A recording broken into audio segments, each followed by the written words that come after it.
Bem-vindos ao JKCast, o podcast de economia, finanças e investimentos, com José Cobori. Sejam todos muito bem-vindos a mais um episódio do JKCast. Se você não é inscrito no canal, se inscreva e ative as notificações para ser avisado sempre que eu postar um novo conteúdo. Caso você goste, clique no like e não deixe de fazer os seus comentários aqui abaixo. Perguntas em áudio e texto para o WhatsApp 11 95550 0005. Perguntas entre 40 segundos e 1 minuto, se identificando de onde você fala e gravando de locais silenciosos. Sem mais delongas, vamos aqui à nossa primeira pergunta. Oi, professor Cobori, aqui é o João, falando de Maastricht, no sul da Holanda. Acompanho seu trabalho já há algum tempo e até já tive algumas participações quando eu ainda estava morando no Brasil. A minha pergunta é sobre a BlackRock e a Vanguard, maiores administradoras de ETFs no mundo. Ouvi falar que elas estão em praticamente todos os conselhos de administração das grandes empresas mundiais, em função das suas participações acionárias delas indiretamente pelas ETFs. Sendo assim, existe realmente concorrência nos negócios? Qual a sua visão sobre essa situação? Muito obrigado pelo seu trabalho, de excelência e grande abraço. Bem, João, da Holanda. Vamos lá, João. Teve uma pergunta até no episódio passado, falou sobre investimentos, capitalismo financeiro, que tem tudo a ver com essa tua dúvida hoje, né? Você fala da BlackRock e da Vanguard. São os dois maiores fundos do mundo em volume de capital, né? Eles têm trilhões e trilhões de dólares sob gestão e eles investem em praticamente todas as empresas. Então, qual que é a sua preocupação e a sua dúvida? Existe mesmo concorrência se eles são sócios em quase todas as empresas? Existe pela lógica do capital, né? O que eles querem? Todas as empresas funcionam na lógica capitalista, que elas têm que extrair retorno sobre o capital investido, né? Então, o que essas empresas, pelo volume de capital que ela tem e a dominância que ela tem, que ela quer? Ela quer um naco desse retorno de todas as empresas, né?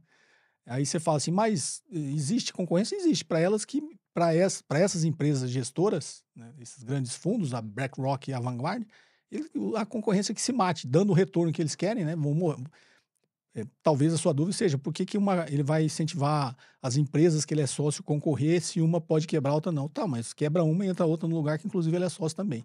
Então ele quer mais é que as empresas se matem lá na concorrência, desde que entregue o resultado que elas precisam, né?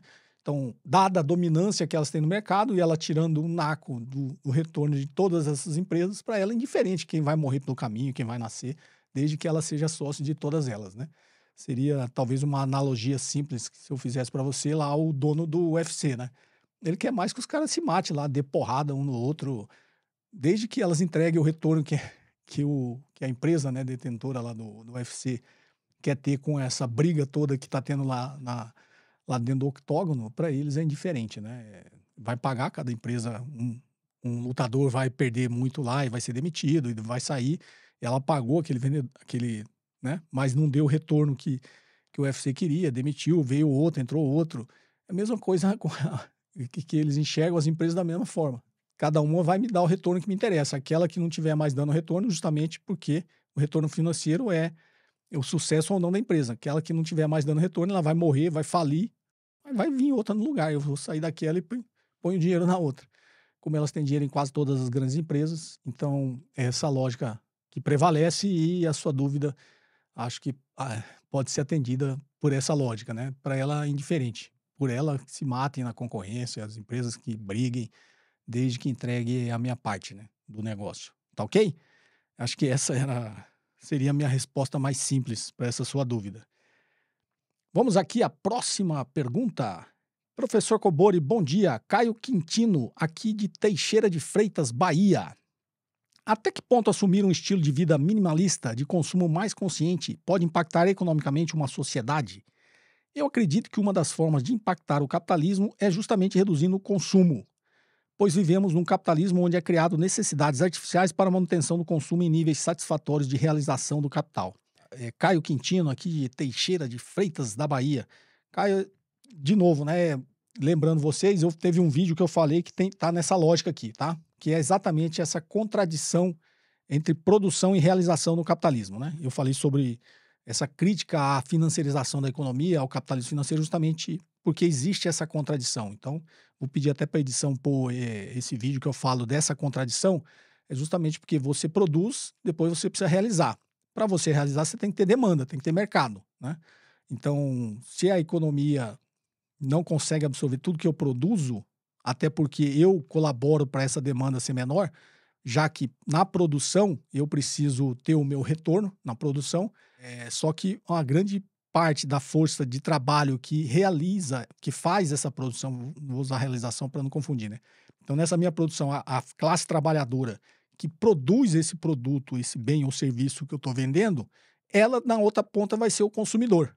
Então, quando eu olho a economia como um todo, eu tenho essa contradição entre produção e realização. Como eu pressiono, para eu ter lucro, eu pressiono a renda do trabalhador para baixo, eu, de uma certa forma, estou prejudicando essa outra ponta quando eu quiser realizar a minha produção. Então, essa é a contradição entre produção e realização. Por quê? Porque a renda do trabalhador menor vai me dar uma demanda menor pelos meus produtos. Aí entra o capitalismo financeiro fazendo o quê? Forçando uma realização, que é a financiarização da economia, via crédito, via produtos financeiros, via um monte de coisa para vocês se lasquem, estão ganhando menos, se endividam, mas compram os produtos, né? Então essa é a lógica, tá? Essa contradição que eu falei nesse vídeo. E tem essa outra contradição que você está colocando agora aqui, que é o quê? A economia do desejo. Eu criar a necessidade, eu criar necessidade no mercado para os meus produtos, para eu poder realizar, para eu poder produzir e depois realizar também, na realização do capital. Então, como eu tenho, um exemplo simples só para não alongar demais esse assunto, como eu tenho uma economia mundial cada vez mais concentrada, onde 1% da população tem a metade da renda de mais da metade da população mundial, quando eu tenho, por isso produtos de luxo, né? Quando eu tenho uma concentração de renda muito grande, então tenho lá bilionários, milhares e milhares de bilionários, esses caras já têm tudo. Eu tenho que produzir alguma coisa para tirar, para esse pessoal consumir, não é isso? Então tem o que a gente fala, a economia do desejo. Eu fico criando desejos, e aí via um sistema capitalista, e aí engloba tudo, comunicação, distribuição, publicidade, propaganda. Eu crio o desejo, né, para que eu possa realizar, tá ok?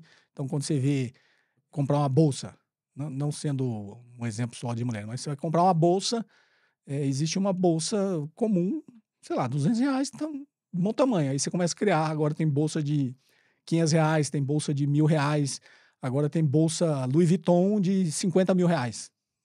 Para que uma bolsa de R$ 50.000? Porque tem gente que tem dinheiro para comprar uma bolsa de R$ 50.000. Eu preciso ter, despertar, né, criar esse desejo por esse produto. Mesma coisa tênis, né? Tem tênis R$ 100, eu uso um New Balance que para mim tá bom demais. Tenho 3 tênis desse, tá ótimo. É um tênis teoricamente barato pelo que tem por aí. Mas as pessoas criam tênis de R$ 1.000, R$ 2.000, R$ 3.000, porque tem gente que tem esse desejo que foi criado no mercado, um desejo para a pessoa ter um tênis de R$ 3.000. Então a gente viu agora o sucesso aí, lançamento lá do foguete da SpaceX que retorna a cápsula propulsora, conseguiu retornar à base, aí tá a humanidade toda festejando. Qual o objetivo disso? Né? Aí você vai ver lá, não, porque futuramente vai facilitar o turismo espacial. Tem bilhões de pessoas passando fome e tem gente preocupada com turismo espacial. Por quê? Vamos criar um desejo, porque tem milhares de bilionários aí e vai ter mercado para a gente vender turismo espacial. Então, isso são distorções na humanidade que o sistema capitalista criou, essas distorções de criar esses desejos para que as pessoas, né, para que eu possa ter esse mercado, eu crio o desejo, tenho mercado, por isso que a gente fala, o capitalismo é um meio de produção orientado para o lucro e não para a necessidade. Isso aqui é um sonho, tá? Que seria, digamos assim, uma utopia, o que você falou, mas o que você falou tá certo, né? Quanto mais minimalista, quanto mais a gente não ter esses desejos exóticos, né? Para gastar dinheiro, seria o ideal. Talvez alguns níveis só de comodidade, um pouco mais, mas tem uns extremos aí que são meio incompreensíveis, né? Esse do turismo espacial, para mim, é meio incompreensível, né? A gente não conseguiu solucionar o problema da fome das pessoas e tem gente criando produtos para turismo espacial, tá ok? Essa aí, gente que fica comemorando, né? Elon Musk, isso é tudo com dinheiro público, tá? para quem acha que ele é o rei do empreendedorismo, ele desde o início, né, de uma família de mina de diamante e tal. Então, não foi assim, né? A gente fala assim, tem o discurso dos coaches, né? Se você tem que continuar tentando, persistir, você vai lá e faz, se não der certo, você faz de novo. Lá na 20ª vez você vai prosperar. Gente, esquece esse discurso besta aí, porque 99% das pessoas vão ter uma chance só na vida. Quem tem 20 chances na vida é quem já nasceu numa família rica e pode quebrar 19 vezes antes de dar certo. O trabalhador, aquele que juntou um dinheirinho, trabalhou, ou foi demitido, pegou FGTS, ele só tem aquela oportunidade na vida dele dar certo. Então, é um discurso que engana as pessoas, né? Que joga a culpa no indivíduo, né? Você não prosperou porque você é ruim, você não prosperou porque você não se esforçou, você não prosperou porque você não persistiu. Gente, 99% das pessoas não tem 20 chances na vida não, tá? Vai ter basicamente uma chance de dar certo ou não. Então, quem tem chance de dar certo só na 20ª vez é quem nasceu numa família que tinha uma mina de diamante na África do Sul. Esse aí teve lá não sei quantos mil dólares pro primeiro negócio, né? Quebrou, depois tentou de novo, quebrou, e depois foi dar certo. Aí, essa é a minha visão. Isso aqui é um sonho, seria, digamos, é um sonho. A gente tem que perseguir isso, né? A gente ter essa noção de que a gente tem problemas mais urgentes para resolver na humanidade do que ficar criando desejos que estão muito além do que seria a necessidade do ser humano. Tá ok? Espero ter respondido a sua pergunta. Vamos aqui, então, a mais uma. Boa tarde, professor. Tudo bem? Obrigado pelos vídeos no seu canal. Professor, faz sentido a crítica que diz não há sentido em pobres de direita no Brasil? Considerando aqui direita sendo aqueles que enxergam que menos Estado na sua vida é melhor? Você recomenda algum livro para iniciantes entusiastas de economia para que eu entenda os diferentes aspectos de cada abordagem? Iniciei a leitura do Estado da Ilha. Abraços. Não colocou o nome, né? Agora que eu vi aqui. Mas vamos lá, você responder essa pergunta sua. Bom, recomendação de livro eu sempre recomendo aqui. De repente você olha aí os vídeos aqui, sempre vai ter ali uma capinha de livro na thumb do vídeo, você vai ver que é recomendação de livro. Que às vezes eu tô falando de um assunto, eu cito os livros, tá? Então, se você já me acompanha há algum tempo, livros de economia eu já citei bastante, né? Citei do Joseph Stiglitz, já citei do professor Paulo Gala, do professor André Roncalha, já citei do Paulo Nogueira Batista Júnior, do próprio Keynes, do Wilhelm Minsky, da Mariana Mazzucato, O Estado Empreendedor, da Clara Matei, A Ordem do Capital. Então, são livros de crítica à economia política, tá? Isso eu acho bastante interessante, né? Obviamente, acho que você não quer dica de livro de economia mesmo, de cálculo econômico, introdução à economia, isso aí é mais simples de achar. Mas esses livros são bons começos, não, são livros bons, não são livros, digamos, iniciantes, são livros já uma crítica bem fundamentada, né, ao sistema econômico. Eu acho que você comece e você começou a leitura do Estado da Ilha, a fábula do Estado da Ilha, e tem muita gente que me critica aqui nos comentários, né? Professor, tudo que você fala não tá meio contraditório com o que você fala na fábula do Estado da Ilha. Aí dando um spoiler, tá? Vai vir um outro livro depois da fábula do Estado da Ilha. O que eu penso? Não tem como você fazer uma crítica a uma coisa que você não conhece, tá?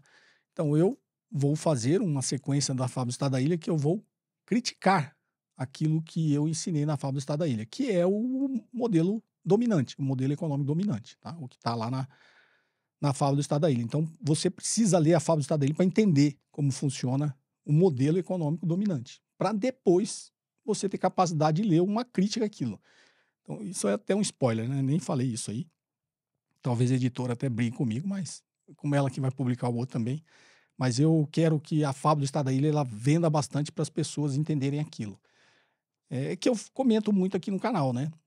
Eu passei uma boa parte da minha vida, digamos, dando entrevistas, né? Então, as pessoas criticam, ficam com alguns argumentos lá nos meus comentários, como se eu não soubesse daquilo. Gente, a grande maioria desses pensamentos que vocês me criticam, para os que são muito novos, talvez tenha vindo de outra geração. Os que são um pouquinho mais velhos, muito provavelmente eu colaborei para que ele tivesse essa visão, né?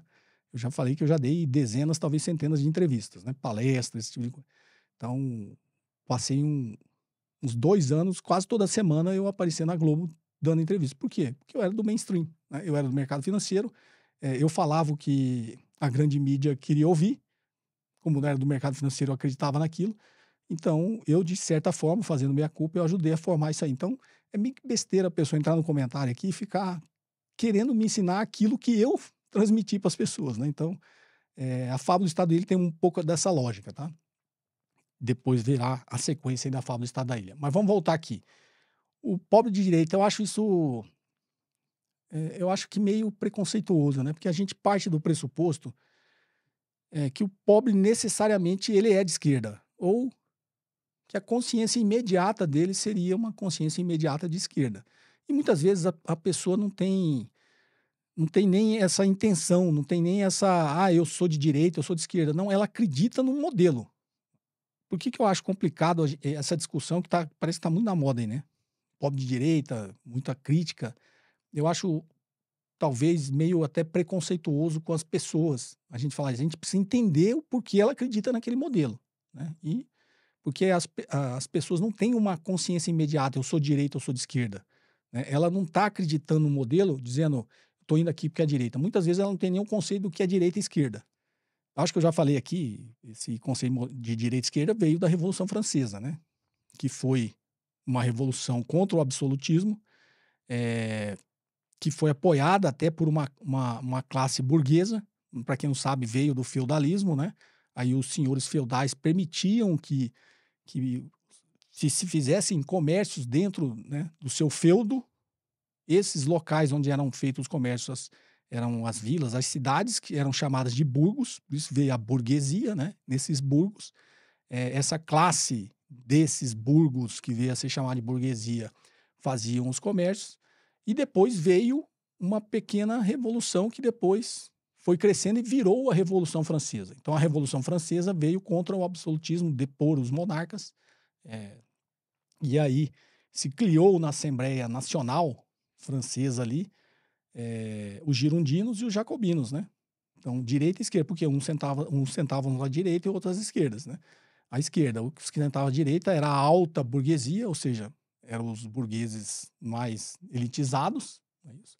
E na esquerda sentavam os pequenos burgueses e os camponeses. Então ficou conhecido isso como esquerda-direita e ficou associado como a esquerda mais ligado aos camponeses, aos pobres, e os da direita mais ligados aos ricos. Então, o conceito de direita e esquerda veio disso. As pessoas não têm essa noção. As pessoas não têm essa consciência imediata. Eu sou burguês. Eu sou pobre. Eu não posso concordar com isso, não posso concordar com aquilo. Esse é um modelo que, para a gente explicar, a gente ainda está estudando isso, né? Para entender isso. São fenômenos que tem que ser estudado pela psicologia, pela sociologia, pela filosofia, né, pela economia política. São vários campos, não tem uma explicação simples. Por isso que eu falo, é meio preconceituoso falar, pobre de direita, você não pode ser pobre de direita. Não é questão de ser pobre ou não, ele identificou nesse modelo dominante, já diria Marx e Engels que as ideias dominantes de uma época são as ideias da classe dominante. Por quê? Porque a classe dominante, como o próprio nome diz, domina tudo, inclusive os meios de comunicação, os meios culturais, a disseminação de conhecimento, de informação, né? Então, as ideias dominantes de uma época são as ideias da classe dominante. É isso que chega até nós, todos nós, né? Inclusive as classes mais baixas. Então, são modelos, sistemas de funcionamento da economia que são dominantes, está ali. Então, a pessoa passa a acreditar que ela tem que ascender dentro daquela estrutura social. Não existe uma consciência imediata da estrutura da sociedade nas pessoas. Não existe nem nas pessoas que estudam, que têm tempo para isso, que vivem disso, né? Muitas dessas pessoas não têm essa consciência. Você imagina a pessoa que precisa acordar 4 horas da manhã, pegar transporte público, chegar no serviço 6 horas da manhã, trabalhar o dia inteiro, depois voltar, pegar mais 2, 3 horas de transporte, chegar em casa, né? Tem que fazer o jantar, fazer a marmita do dia seguinte, tem as obrigações familiares. Essas pessoas, o contato delas é 100% com a realidade do dia a dia. Ela não tem uma consciência política, ela não tem uma consciência filosófica sociológica da estrutura de como funciona a sociedade, como funciona o sistema econômico. Então é preconceituoso falar que esse cara tem que ser de esquerda, ele não podia ser um pobre de direita. A própria expressão já é meio preconceituosa. É por isso que eu evito, assim, meu papel aqui. Eu acho que as pessoas têm que ter a consciência, como eu disse, ninguém tem a consciência imediata, né? É um trabalho que tem que ser feito para que as pessoas tenham essa consciência. Primeiro, da estrutura da sociedade, a estrutura social, como funciona uma sociedade, como funciona o sistema econômico, né? Para que ela se enxergue dentro daquela estrutura com o que a gente chama de uma consciência de classe, né? Onde é que ela está. Tá? E aí, como eu falo, assim, tem que ser explicado pela sociologia, pela filosofia, né? Pela psicologia, porque existe um movimento já de um tempo para cá, não é só no Brasil, no mundo inteiro, de captura dessas consciências, né? De quem não tem essa consciência imediata. E aí vem de uma forma, digamos, muito dominante, muito até agressiva e violenta, que é o que a gente está vendo acontecer no nosso dia a dia, né? Desse discurso da extrema-direita, tá? De capturar isso aí. E isso tem implicações, como eu disse, filosóficas, tá?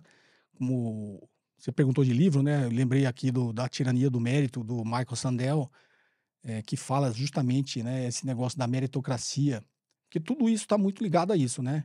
O sujeito individual, ele é responsável pelo seu sucesso ou não, né? Isso veio desde digamos, talvez nenhum especialista fale, mas o Michael Sandel falou, né? Lá do século V, que Santo Agostinho começou a combater esse negócio da meritocracia. Um monge britânico, Pelágios, defendia lá já no século V que existia uma responsabilidade individual, existia um livre-arbítrio, né? E aí, imediatamente, o grande filósofo cristão, Santo Agostinho, veio e falou que não existia esse negócio do mérito, da responsabilidade individual, da meritocracia. Isso era uma coisa, obviamente, como filósofo cristão, ele falava que isso era ser contra a onipresença de Deus, né? Então, tinha toda uma lógica ali, mas Santo Agostinho foi muito contra esse negócio do mérito, né, do mérito próprio, porque a própria Igreja Católica pregava isso aí, através de ritos, de penitências, ou seja, se você quer ter a graça divina, você tem que ir à missa, se você quer ter a graça divina, você tem que... Ele foi contra, né, esse negócio do mérito, cada um é responsável por si, pelo seu próprio mérito. O próprio Martinho Lutero, com a Reforma Protestante, né, também era contra isso, mas coincidentemente depois utilizaram a Reforma Protestante para incutir ainda mais esse negócio da meritocracia, da responsabilidade individual. Então, hoje a gente tem, e não por coincidência, utilizam muito a religião, principalmente agora, né, já desde o século V, mas principalmente agora, para... Martin Lutero, com a Reforma Protestante, ele foi contra, justamente porque eles vendiam o perdão, né? Ele foi contra a venda de indulgências, ele vendia o perdão. Ou seja, você quer acessar o céu, é só pagar, você vai acessar, né? É a venda de indulgências que foi o grande motivo aí da Reforma Protestante, que depois a Reforma Protestante foi utilizada justamente para aprofundar essa ideia da meritocracia, né? Acho que Max Weber que explica até isso aí numa obra dele, Reforma Protestante e o Espírito do Capitalismo, né? Então, isso tudo tá ligado, tá? Então, o que a gente vê, talvez esteja ficando complicada a minha resposta, tá? É porque tô tentando conectar aqui as ideias. Então, o que a gente vê muito hoje é isso aí, né? Tanto a utilização da religião para isso, quanto esse negócio do mérito próprio. Só que a pessoa que está lá, vocês estão chamando de pobre de direita, ela não tem essa consciência imediata dessa estrutura toda da sociedade, do sistema econômico. Então, ela está imersa naquilo e estão bombardeando na cabeça dela que ela só não ascendeu, só não tem sucesso por mérito próprio, porque ela não se esforçou, porque ela tem... O sistema dá todas as oportunidades, você vai ascender, é só se você se esforçar. Então, por isso que essa conversa de coach, né, até do Pablo Marçal que veio aqui com essa... que é o sucesso imediato, depende de você, é só se esforçar, é o empreendedorismo. Você vai lá, tudo tem resultados de curto prazo. Isso está permeado até no mundo dos investimentos, né? Quando você vê essas operações que a pessoa... Está tudo nessa velocidade de que tudo tem que acontecer e é responsabilidade sua. Você só não tem sucesso porque você não quer, né? Você não se esforça. Tem um coach aí famoso aí que tem até essa baboseira de falar que o cara é pobre porque não se esforça, né? Como se ele se esforçasse. O cara acorda 4 horas da manhã, vai dormir meia-noite, pega e de volta 5 horas de transporte público e ele não se esforça, né? O cara sai do jantar que eu já falei aqui, do restaurante chique, né? Aqui em São Paulo, e passa do lado o cara empurrando um carrinho ali que catou papelão o dia inteiro e ele ele tem a pachorra de falar que aquele cara ali é pobre porque não se esforça, né? Então, é até revoltante isso aí. Então, eu acho que a gente não tinha que ter muito esse preconceito. Ele é um pobre que acredita que é nesse sistema econômico, do jeito que está, que ele vai ascender a condições melhores, de ter sucesso, de ter prosperidade financeira, de ter uma série de coisas, que ele almeja, que aquele cara que é rico porque se esforçou e mereceu, então para ele chegar lá é só ele fazer. Tem uma fórmula, né, que os coaches vendem, tem uma formulazinha de sucesso que é só ele fazer para chegar lá. E ele desconhece a estrutura social em que ele está inserido, que um dos grandes motivos dele e de 90% da população ser pobre é porque o sistema econômico, né, que cria esse tipo de coisa, tá? Que cria esse tipo de estrutura social para manter. Obviamente vai ter as exceções, mas sempre eu falo. Você vai falar, teve um cara ali que. Não, exceção. Exceções tem em qualquer coisa, né? Então, não é regra. A gente não pode se basear na exceção. Obviamente, tem gente que vai ascender por mérito próprio e vai ter sucesso financeiro e. Como tem gente que entra no comentário, que eu era pobre, que não sei o que e tal. E aí ele é o que mais critica aqui. Como diz assim, tem teorias que falam, né, que o sonho do oprimido é adquirir os valores do opressor, né? Para quem assistiu Django Livre, fala um pouquinho de filme, Django Livre, lá o Stephens, né, que era o papel interpretado ali pelo Samuel L. Jackson, né, que ele era o mordomo ali do Leonardo DiCaprio, esqueci o nome do personagem do Leonardo DiCaprio no Django Livre, que ele era o oprimido que adquiriu os valores dos opressores e passava a oprimir, né, a própria classe dele, né, no caso ali, como é um filme fala sobre racismo, sobre a própria raça dele, né, que eram os negros, que era interpretado ali o Django pelo Jamie Foxx. Então, o Stephens é uma figura, é uma crítica que você vê no filme, né, que é uma figura que é exatamente isso, né, o grande sonho, talvez, dos oprimidos é ascender a classe dominante, né, é sentar na mesa da elite, né, e adquirir os valores do opressor. Eles muitas vezes faz isso inconsciente, tá, gente? Ninguém está falando que a pessoa faz isso de forma consciente, mas você está inserido num sistema econômico, numa estrutura da sociedade que você é bombardeado 100% do seu tempo, como disse novamente aqui Marx e Engels, né? As ideias dominantes de uma época são as ideias da classe dominante. Por quê? Porque o poder econômico leva ao poder político, e o poder político, com todo o meio de comunicação, com todo o meio de distribuição de cultura, distribuição de informação na mão, vai incutir exatamente aquela ideia que favoreça a classe dominante, né? Que você é pobre porque você quer, você não se esforça, né? Não é porque eles criaram um sistema para que eles se mantenham na classe dominante e se mantenham ricos, eles precisam de uma classe de oprimidos.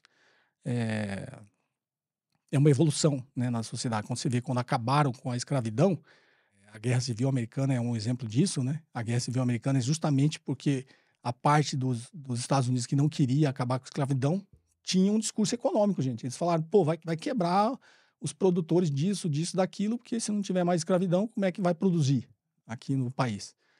E aí acabou a escravidão, quem tinha que quebrar, quebrou. Obviamente tem que quebrar, se o cara depende da escravidão para sobreviver, tem que quebrar. E aí, mas a gente tem, digamos, hoje um sistema, uma escravidão um pouquinho mais moderna, né? Você tem as pessoas ganhando, não são mais escravos, como os escravos tradicionais lá da época, mas o cara que ganha um salário mínimo é uma maneira de escravidão.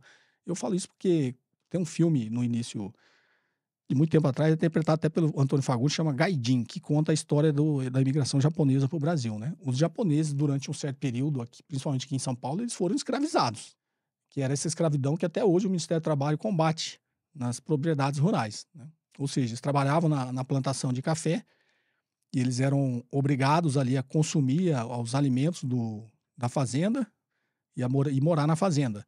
E eles eram escravizados justamente dessa forma, né? Quando chegava o dia do salário, eles descontavam o que o cara comeu, a moradia e não sobrava nada, ele ficava devendo ainda. E assim ia se perpetuando. Então esse filme, ele conta essa fase da economia aqui no estado de São Paulo em que os japoneses foram escravizados. Então, a sociedade evolui, mas no sistema capitalista existe ainda várias outras formas de escravidão. Tá ok, pessoal? Podem me chamar de comunista à vontade, não é uma ofensa. Eu sei que vai chover de comentários aqui, mas repensem, né? Façam essa reflexão crítica, que eu acho que é sempre válida. Acabei me alongando e complicando demais a resposta, mas espero que vocês tenham apreciado. Esse episódio fica por aqui. Perguntas em áudio e texto para o WhatsApp 11 95550 0005. Perguntas entre 40 segundos e 1 minuto, se identificando de onde você fala e gravando de locais silenciosos. Se você ainda não é inscrito no canal, se inscreva e ative as notificações para ser avisado sempre que eu postar um novo conteúdo. Se gostou, clique no like e não deixe de fazer os seus comentários aqui abaixo. Um forte abraço e até o próximo episódio. Você ouviu mais um episódio de JK Cast, o podcast de economia, finanças e investimentos com José Cobori.